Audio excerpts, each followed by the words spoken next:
Well, it's been a long time coming. It has been a long time coming, but we got him here. We've got Steve Cook in the house, and we are excited. Steve, thank you, my friend, for being here. Well, thank you for inviting me. I'm thrilled to be here. Well, it's an honor, and we got a lot to talk about.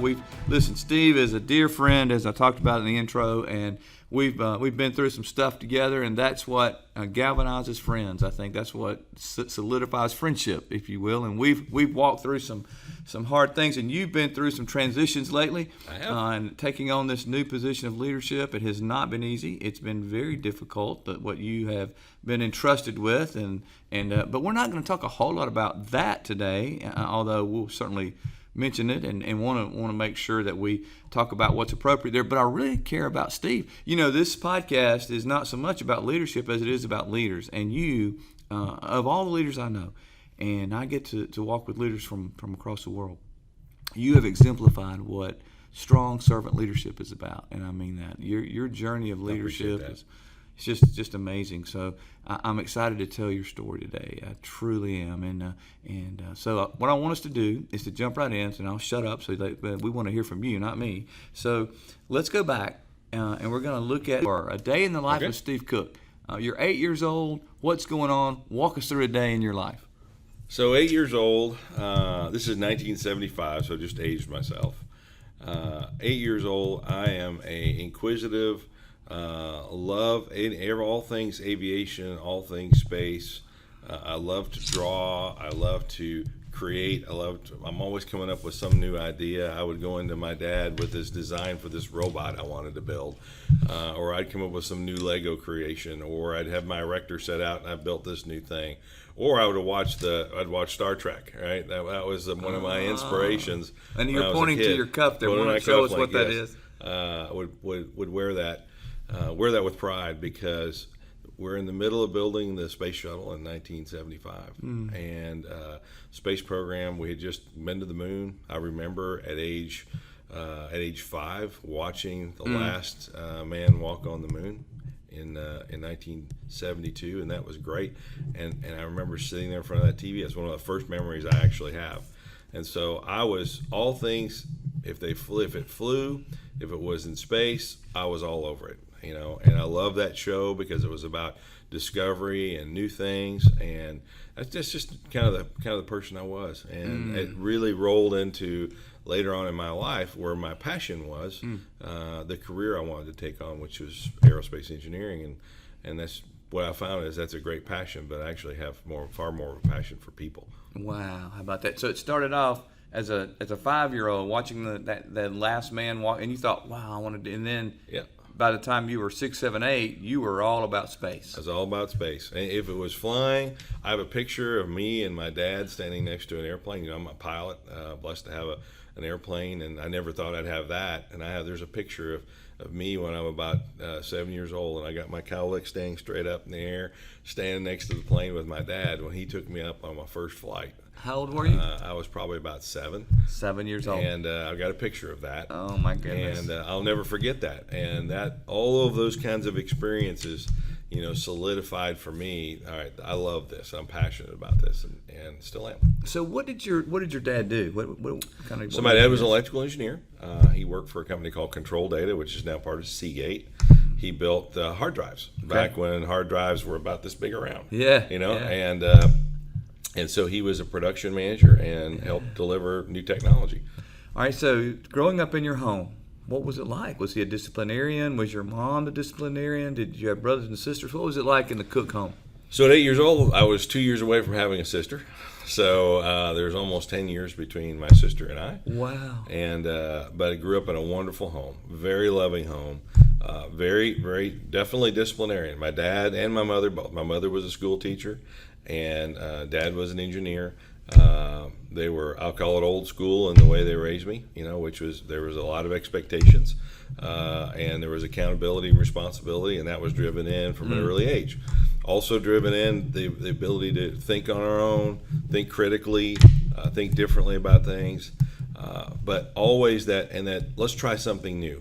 My mother was always introducing me to something new. whether it was going to an art museum or going to see a concert or going to the movies. She loved to go to the movies. As a little kid, her and her sister would go to the movies, and that opened up those things. And my dad gave me experiences. We had a cabin on the lake, and whether it was hunting or fishing or being a part of lots of different things, or woodworking. My dad was a woodworker, taught me how to work with my hands, which I still love to do.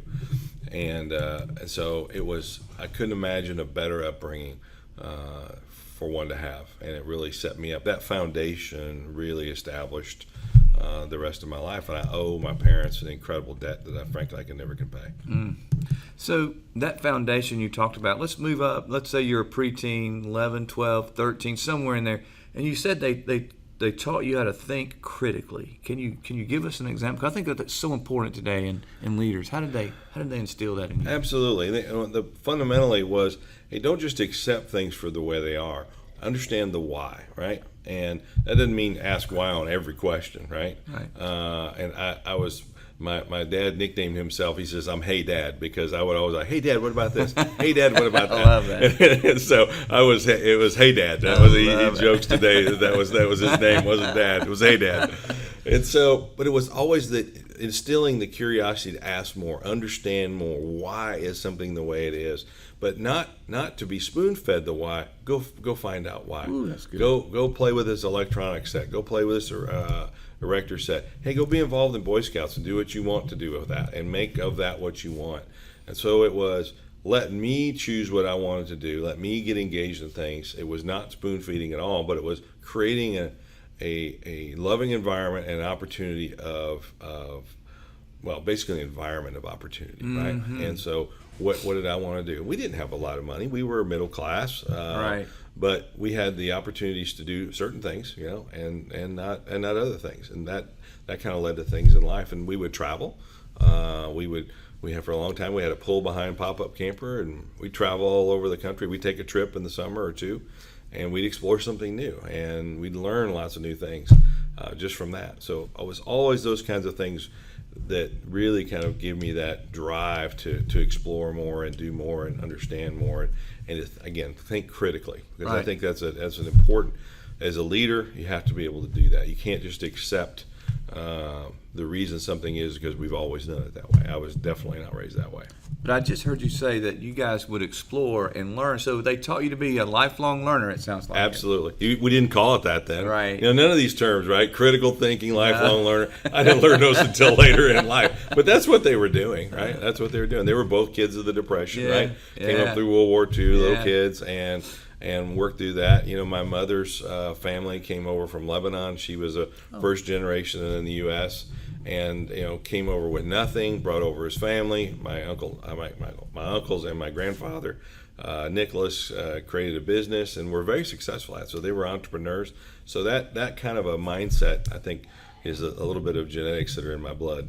So let me ask you this. Your mom came over from Lebanon. No, my grandfather did. Your grandfather came Yes, over from Lebanon. on my mother's side, yes. On your mother's side. And yes. so where did your parents meet? I'm going to get back to Lebanon in just a minute. Tell me about your parents. Where did they meet? So my dad's basically out of a small farm town in Iowa, 500 people, Fremont, Iowa. My mother from the big city of Cedar Rapids, which is about the size of Huntsville. Yeah. And when he was in college, he finished up. He ended up in Cedar Rapids. He was working construction one summer and met her at the diner. Went into the place where she worked, which was her father's restaurant, her parents' restaurant, and asked her out on a date, and off they went. All right, I'm going to ask you a question. We're going to call time out for a minute Okay. in terms of the story of your life, because we're going to get back to that in just a moment. Sounds good. You're preteen right now, Yep. exploring, learning things. I definitely have a mouth on me at preteen, by the way. Do you? Oh, yeah. I got you in a bit of trouble from time to time. Many times I got in trouble. I want to talk to you about immigration for a minute. You come Okay. from a family of immigrants. Yes, I do. Talk to us about your perspective of where we are today. Let's just pick your brain a minute about immigration and where our country is, and what do you see and what do you think needs. I'd love your wisdom on what Sure. needs to happen. So, a couple perspectives. Number one, we are a country of immigrants, and I think that's what makes this country so great, right? And Yes. we've had the diversity of ethnicities, the diversity of culture, the diversity of thoughts is what has made the United States, really unique, right? Even today, it's very unique. People move around, and you go to Europe, but people consider themselves. I grew up in Germany. They don't consider themselves as international, I think, as we are, right? In the United States, that's a blessing, right? That we have that, and that's always been an opportunity. So it's always been an opportunistic place to come. And I think that's great. I think the U.S. always wants to be the place where I would love to aspire to go here, because I can make my way. I can be a part of something making my way, and with new opportunities. Right. That's what this country was founded on. I think that's incredibly important. I do think today, though, one of the challenges we have is you have to do it in a legal way, and we have to do it in a orderly way, in a legal way, where people can come to this country, bring their best, contribute, become citizens if they choose to do that. I understand why that we have such an illegal immigration problem, because we're such a shining light, particularly when you look, Central America, South America. I mean, they're living in many cases such poverty. I understand that, and if I was them, I would do everything I could to get across the border any way I could. Absolutely. I respect that. I do not blame them. That's what I would do. I think that's what I would do. But at the same time, we have our country of laws, we have regulations. We need to be able to productively let folks in and contribute to our society, and not become a drain on the society, right? We can't have more outlays than income, right? We need to have people that want to come here, that want to contribute to our future, and I think that's largely what happens even today. Well said and well articulated. Thank you for your wisdom. I think that's exactly the course that we would hope and pray our leaders would take, that would provide, continue to be a country of immigrants who provide legal opportunities for all, and I think that's and it makes us better, right? It makes our society better. It's our identity. It's who we are. It is who we are. It's wonderful. All right, back to this smart mouth, 13, 11, 12, 13. So what? The word tween wasn't even in the vocabulary back then, right? How would that mouth get you in trouble? Because today we all know that Steve Cook, he's fairly direct, but you've learned to train that thing. But talk a little bit about back when you were that age. How did it get you in trouble? Well, my parents created me to be inquisitive, right? Sometimes I take that too far, right? And when I get a little bit, have a little bit of a smart mouth on me about, well, I don't want to do it because of this, or I should be able to do this, or why can't I do my own thing? And that's just part of a natural boundary push, right? But that's when I think parents, and this is why I love my parents so much, they push back. Love right? it. It wasn't just, you can run away with that. No. I was going to be called on it right then and there. There wasn't some long, drawn-out process. And by the way, we got over it, and then we moved on. But there was correction, because children need correction. Children thrive in discipline. You're not sitting there telling me that children need discipline, are you? Yes, I am. Man, it's so true. And as I talk to leaders, you include, you've done it again. You've exemplified that. Back in the day, when you had consequences for your behavior, we learned so much from that. We grew from that, and instead of excusing and blaming and entitling, which is where I think societally that's where we've gone to today, and it's very disturbing to me. And I'm very concerned, because when I see the next generations coming forward, and I don't see societally the drive. Right? Yeah. I mean, when my 26-year-old son says, "Man, Dad, I'm looking at these young kids," and he's 26. He says they don't have the drive, and they don't have the passion to want to go move. That's what's always made society move forward. That's what's made our country so great. That's right. In what we do, and we've lost some of that. We've lost our love of God, right? And we've lost our focus on those kinds of things, what really matters in our lives. That is so true. And that faith is a core part of it. And by the way, that was a core part of my life growing up, was faith in God and understanding His will and His desires for us. And we need to get back to that kind of a mindset. Boy, we do, I tell you. And you, as a young child, experienced the consequences for your behavior. Now here we are. I'm moving you forward a bit. Now you're in high school. Okay. Who were you in high school? Were you an athlete? Were you a nerd? Were you what were you? I was multiple things. Funny enough, I was one of those that I had when I I'll just give you an example. All right. So at senior day, in my high school we had 2,500 in my graduating class, big high school. And we got up, and they had a senior day where they gave away awards, right, for different things. And I won an award for calculus, and I won an award for physics, and I won an award for architecture, and I won an award for woodworking, and I won an award for working with the sports department. And the groups in those different groups didn't know I did all those different things because I was interested in a lot of different things. I didn't pick just one thing I was going to do. Wow. I was not all that athletic. I tried baseball. I wasn't that good at it. But I loved, I was an athletic trainer. I was a student athletic trainer, and I did that. Were you really? And I took industrial arts and wood shop every year, as a part of what I did. But I was also took calculus and physics and drove into that because I knew I wanted to go into something technical someday. So I was very diverse in what I liked, and I was good with that. I was pretty shy. I didn't date much. And I had a really hard time asking for girls out. But I got over that later in life. So in high school, you were too busy. You were doing calculus, physics, architect, sports, whatever. You were too busy. I was busy doing things, and I wanted to keep active in things, and I was just part of who I was. So you're in Iowa during this time? This is Minnesota. Now we're in Minnesota. Okay, we're in Minnesota. Yep. We're in Minnesota, and you graduate high school. What happens next?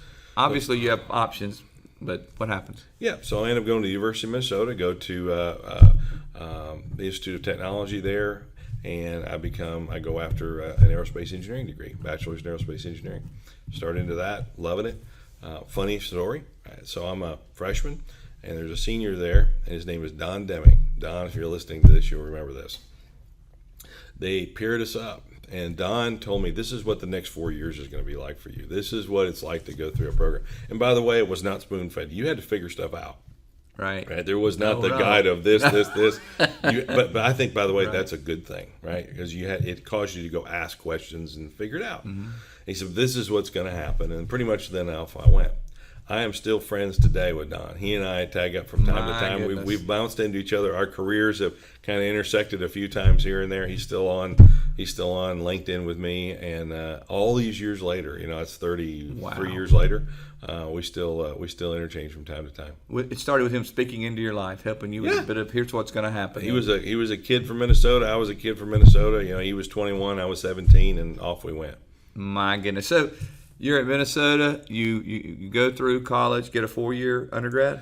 I got a 4-year degree. That's right. Yep. And then what happened? Well, so I got my arm twisted. I was also what's called a cooperative education student, and so my last 2 years, I would do 6 months in industry. I would go to San Diego. So I was 19 years old, wow. Picked up and moved to San Diego. My parents thought I was out of my mind, but they later told me it was the best thing that ever happened to me because I grew up. 19. I had to go to San Diego from Minnesota and figure out how life worked. And that was a incredible experience. I love that. I had a graduate professor who twisted my arm to applying for a graduate program sponsored by NASA. And I was selected for it. And I said, where am I going to go? NASA, I'm going to go spend a summer at a field center. I'm going to Florida, or I'm going to Houston. This is going to be great. They said, no, you're going to Huntsville, Alabama. I said, what? And my family said, what? You're going to Alabama? And I had to go to the library. I remember this. I went to the library and looked up Huntsville, Alabama. Oh, my goodness. And I'm like, that's where Werner von Braun was. This could be great. And I come tooling down here in my 1979 Dodge Omni, and this would have been in 1989.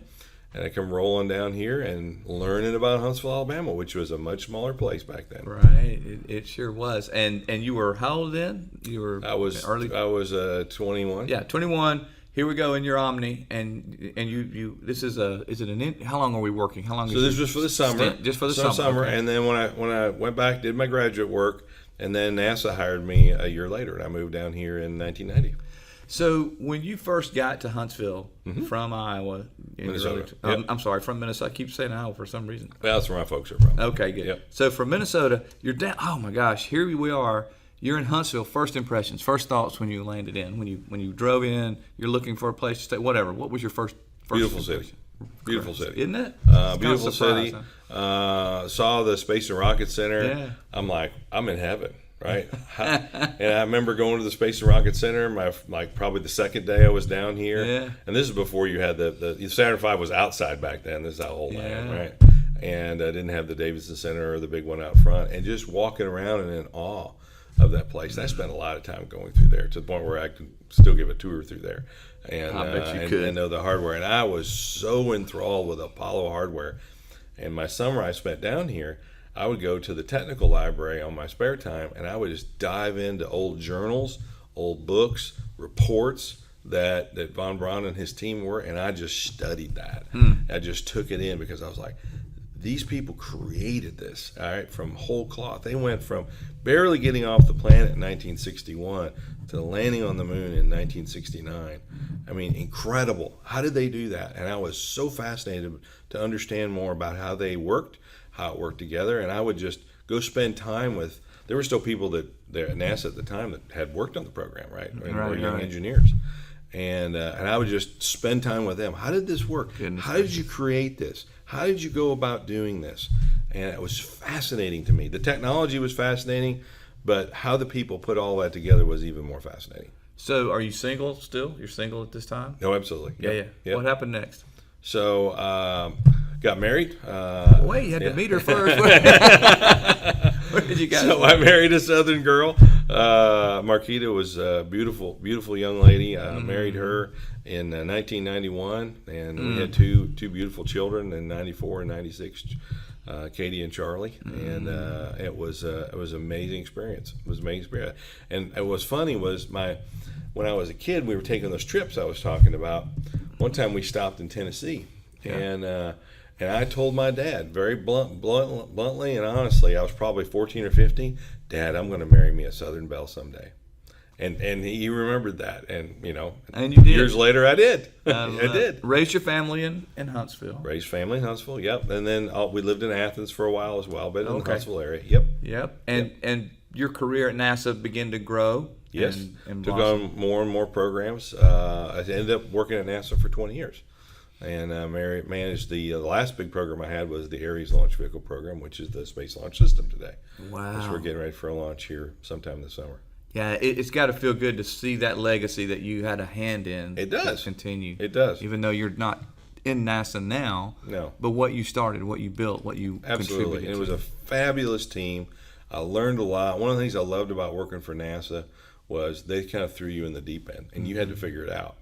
And then at that point, your career kind of got chosen for you, right? Because you helped select it, and they gave you a lot of opportunities. Which, again, going back to that creative nature of those things my parents helped instill in me early on, loving Star Trek, I'm like, I'm in the best possible place I could be. You right? were in heaven.